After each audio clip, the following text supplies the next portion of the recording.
Some of the constraints.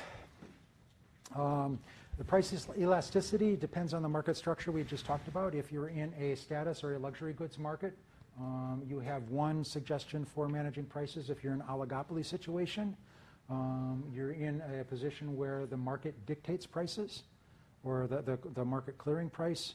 And then we didn't talk about pure monopoly. In a pure monopoly situation, all products are substitutes for each other, and there's no short-term restrictions on purchases or sales, in which case they call the market sets the price, or the market clearing price. So what's the price of gold?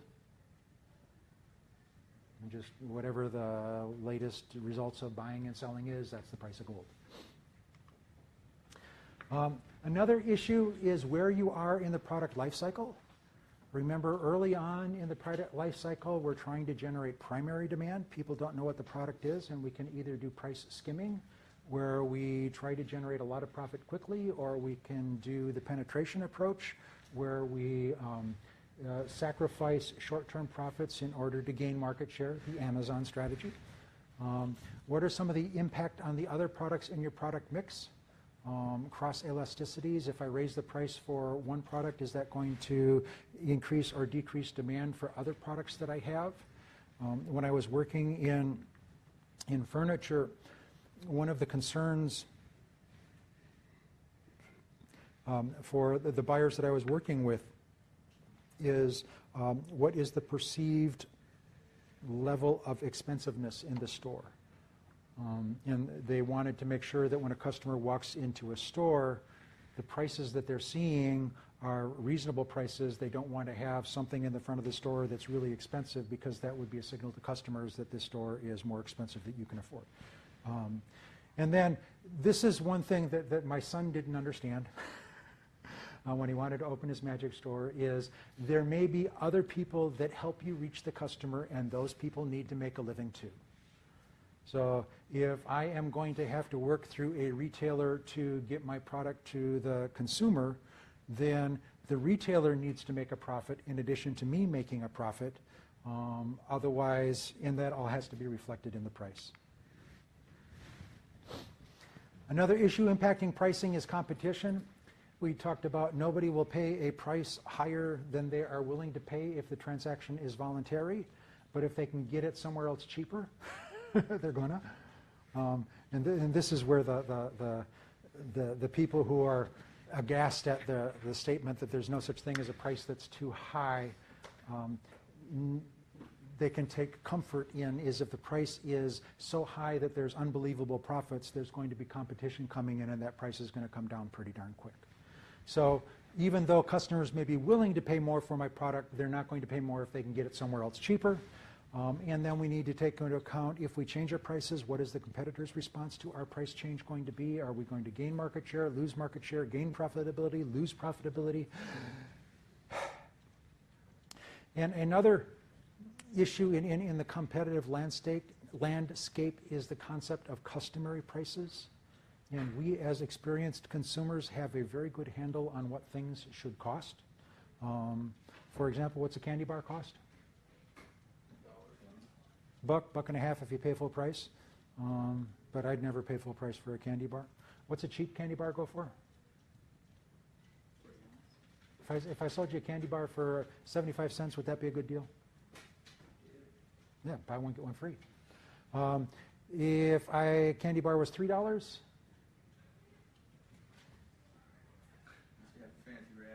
it better be a pretty darn good candy bar with solid gold wrappers, genuine caviar.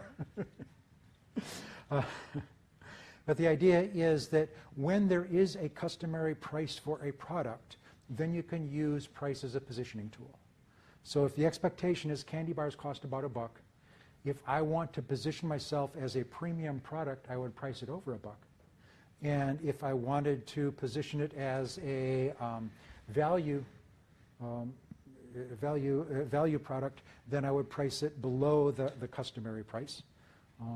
And this is, again, we talked about that anchoring and adjustment comes in up to a limit. So if the customary price for a candy bar is about $1, and I say I got a candy bar for a nickel, are you going to buy that candy bar? Probably Yeah, there's got to be something wrong with it if you're selling it for a nickel. This is that anchoring and adjustment is within a range around that expected price, it's believable, but if it gets too far away, it becomes unbelievable. I have here the $1,000 pizza, which has 4 kinds of caviar. And for these kinds of products, those are not necessarily meant to be sold. Those are promotional items. They get a lot of publicity by offering a $1,000 pizza, and even more publicity if somebody actually buys one. But I imagine we don't expect to sell 15 on a Saturday night. Another issue is the profit structure. I'm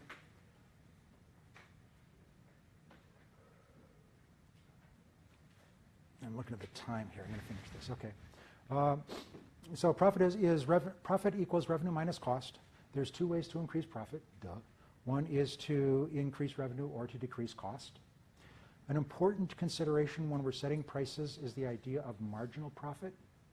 And marginal profit is the additional profit you get from the last unit that you sell. The change in profit over the change in quantity sold. And profit is maximized when marginal profit equals 0. Because if you think about that, is if the marginal profit is a penny, I would continue to sell more items because I'm making a penny on every one. But if I'm not making any additional profit by selling more, why am I wasting my time? Why am I wasting my efforts? There's no benefit in it for me. Another important consideration in pricing is average revenue, which is the price divided, or price times quantity. Revenue is price times quantity sold. Average revenue is revenue divided by quantity sold, or the average price. And when we're talking about just a single price item, that doesn't make any difference. But in the real world, many times we sell the same product at different prices at different times. So I might sell, if I'm using a skimming strategy, I might sell some units at a very high price and some units at a lower price. And the key for evaluating the profit structure is what is the average revenue in addition to the marginal revenue. When marginal revenue is positive, meaning that you're making additional revenue from each unit sold, a price cut will increase unit sales. What's that going to do to profitability?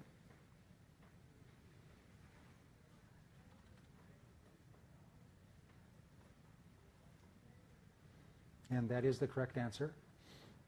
We don't know, because we haven't talked about cost yet. We're just talking about revenue, and we can't talk about profit unless we talk about cost as well as revenue. It decreases the average revenue, and it'll increase your total revenue. So when marginal revenue is positive, a price cut increases revenue. Cost is fixed and variable cost. This is leading into break-even analysis. Fixed costs don't change with the quantity sold. Variable costs change with the quantity sold. And